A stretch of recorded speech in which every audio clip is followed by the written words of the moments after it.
أعوذ بالله من الشيطان الرجيم.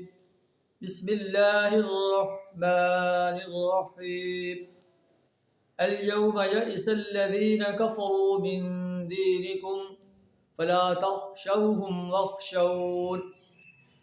اليوم أكملت لكم دينكم وأتممت عليكم نعمتي ورضيت لكم الإسلام دينا. فمن اضطر في مخمصة غير متجانف لإثم فإن الله غفور رحيم. صدق اللہ العظیم. سورہ المائدہ آیت نمبر 3 کا ایک جز آپ کے سامنے تلاوت کیا ہے، جس کا ترجمہ کچھ اس طرح ہے: الیوم یئس الذین کفروا من دینکم، آج کافروں کو تمہارے دین کی طرف سے پوری مایوسی ہو چکی ہے. فلا تخشوہم واخشون، لہٰذا تم ان سے نہ ڈرو، مجھ سے ڈرو.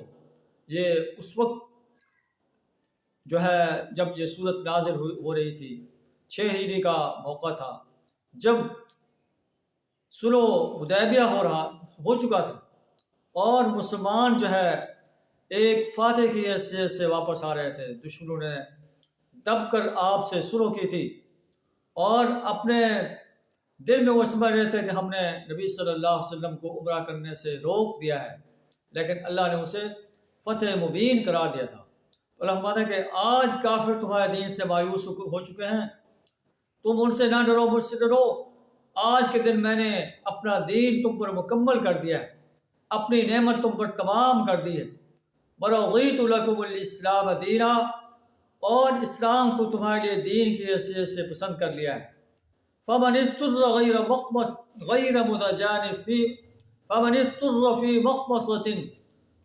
مُتَجَانِفٍ لِإِثْمٍ، پس جو شخص مجبور ہو کر ان میں سے کسی چیز کو کھا لے جو اللہ نے حرام قرار دی ہے، لیکن اس کا گناہ کی طرف میلان نہ ہو، فَإِنَّ اللَّهَ غَفُورٌ رَحِيمٌ، پس بے شک اللہ بخشنے والا بڑا مہربان ہے.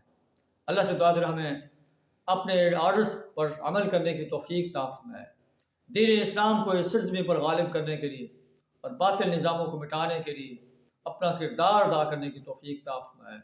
وآخر دعوانا الحمد للہ رب العالمین.